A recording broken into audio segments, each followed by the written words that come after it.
අපේ සැප සතුට තීරණය කරන්න ඕන අපි මත. අපේ සැප සතුට තහවුරු කරන්න ඕන අපි මත. එතකොට මේ කාරණේදී බොහොම වැදගත් පුරුදු වෙන්න ඕනේ. අවශ්‍යතාවය ඉෂ්ට කරනවා විනා ආශාව පසුපස නොයයින්ට. මොකද පින්නතුනි මෙහෙම දේශනා කරන්නට හේතුව අපිට අවශ්‍යතාවයන් සම්පූර්ණ කරගන්න පුළුවන්. හැබැයි කවදාවත් අපේ ආශාවන් සන්තරපණය කරලා ඉවර කරන්න හම්බෙන්නේ නැහැ. මේ කාරණේ ඔළුවේ තියෙන තාක්කල් මිනිස්සුන්ට පුළුවන් අනුන්ගේ දේවල් හොයන්න නැතුව ඉන්න. අනුන්ගේ දේවල් හොයන්න නැතුව ඉන්න. අනුන්ගේ දේවල් හොයන්නේ නැහැ කියන තැනදීම සිද්ධ වෙන අකුසල් ප්‍රමාණය බොහොම අඩුයි පින්නතුනි. තථාගතයන් වහන්සේ දේශනා කරනවානේ පින්නතුනි මරණ මංචකේ ලොවයි මෙලොවයි දොහලණය වෙනකොට පුත්තාමත්ති ධනම්මත්ති තිබාලෝ විහඤ්ඤති. අත්තාහි අත්නෝ නත්ති කුතෝ පුත්තෝ කුතෝ ධනම්. අපිට අපිවත් නැති වෙනවා. මරණානුස්සති කමඨහං දේශනාවේ තථාගතයන් වහන්සේ බොහොම පැහැදිලිව දේශනා කරනවා. ඔත්පොළ වෙලා ඉන්නකොට එළවයි මෙලොවයි දෝලණය වෙනකොට මිනිස්සු පුදුම විදිහට අසරණ වෙනවා. එතකොට කිසිම කෙනෙක් තමන්ගේ ශක්තියට තමන්ගේ හේවණල්ලට නැහැ. පින්නතුනේ අපි බොහොම කාලෙකින් මිනිස්සු වෙලා උත්පත්තිය ලබන්නේ. බොහොම කාලෙකින්. ආනන්ද හාමුදුරුවෝ තථාගතයන් වහන්සේගෙන් අහනවා බුදුහාමුදුරුවනේ මේ මිනිස්සු වෙලා උපදින එක ගැන තේරෙන විදිහට බණ ටිකක් කියන්න. ඊට පස්සේ තථාගතයන් වහන්සේ ආනන්ද හාමුදුරුවන්ට දේශනා කරන්නේ ආනන්ද මේ මහ පොළොවට උන්වහන්සේ නියපොත්ත ගහලා වැලි ටිකක් අරගෙන ආනන්ද හාමුදුරුවන්ට පෙන්නනවානේ. වැඩිපුරම ආනන්ද වැලි කොහෙද තියෙන්නේ? මහ පොළොවේද මගේ ඇඟිල්ලද? බුදුහාමුදුරුවනේ මහ පොළොවේ වැලි වැඩි. එහෙනම් ආනන්ද මහ පොළොවට ඇඟිල්ල ගහලා වැලි ටිකක් ගත්තාම රැඳෙන්නේ කොච්චරක්ද? ඒ වගේ බොහොම සල්පයක් තමයි මිනිස්සු වෙලා උපදින්නේ. සත්පුරුෂ පින්නතුනි සංසාරේ කවදාවත් අදිෂ්ඨාන කරගන්න ඕනේ කිසි කෙනෙකුට තෝ කියලාවත් කතා කරන්න එපා. මේ මනුෂ්‍ය ආත්ම භාවයේ නාස්ති වෙන්න පුළුවන්. කිසි කෙනෙකුගේ හිතක් රිද්දන්නේ නැහැ කියලා අදිෂ්ඨාන කරගන්න.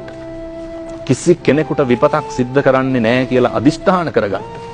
එහෙම අදිෂ්ඨාන කරගෙන ජීවත් වෙනකොට තමයි අපිට පුළුවන් වෙන්නේ මේ දුර්ලභ මනුෂ්‍යාත්ම භාවයේ ප්‍රතිඵල භුක්ති විඳින්න.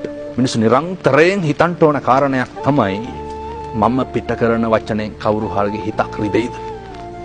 කවුරු හරි මිනිස්සෙකුට අගතියක් සිද්ධ වෙයිද කියන එක මිනිස්සු නිරන්තරයෙන් කල්පනා කරන්න ඕන. මේ සතිය පිහිටවගෙන වැඩ කරනවා නම් අපේ පින්නතුන්ට බොහොම අපූර්වට පුළුවන් කාලෙකින් හම්බෙච්ච මනුෂ්‍යාත්භාවය මේක ආරක්ෂා කරගන්න. ඕන තරම් අපේ පින්නතුන් දැකලා තියෙනවා අර බට ගහලා ඉන්න රෝගී. අපි පිරිත් කියන්ට යනකොට මේ බොහොම සංවේදී කාරණා මේවා. අර පිරිත් කියනකොට පිරිත් පැන් ජොග්ගුවක් තියෙනවානේ. සමහර ලෙඩ්ඩු ඉන්නවා පිරිත් පැන් ජොග්ගුව පෙන්නලා කියනවා පින්නතුනේ ඒක කටට වක් කරන්නලු. ඇයි? පිපාසාව. ඒක අපි දකිනවනේ. ජරාවට පත් වෙනවා, ව්‍යාධියට පත් වෙනවා කියලා අපි දකිනවා. බෑ කිසිම කෙනෙක් ඒකට සූදානම් වෙන්නේ නැහැ. තව කල් තියෙනවා කියලා. තව කල් තියෙනවා. මිනිස්සු වෙනස් වෙනවට වඩා පුරුදු වෙලා තියෙන්නේ හුරු වෙන්න.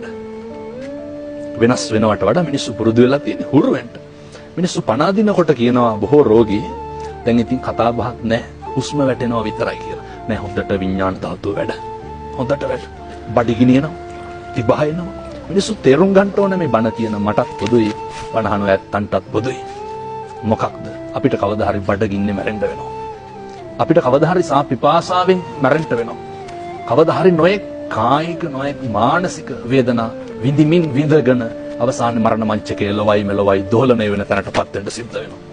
මේ කරුණු කාරණා මිනිස්සු මොලෙන් හිතන්න ඕනේ. අද ඒ මරු පින් කරගන්නේ කුමටද කුසලට කම්මැලිවන්නේ.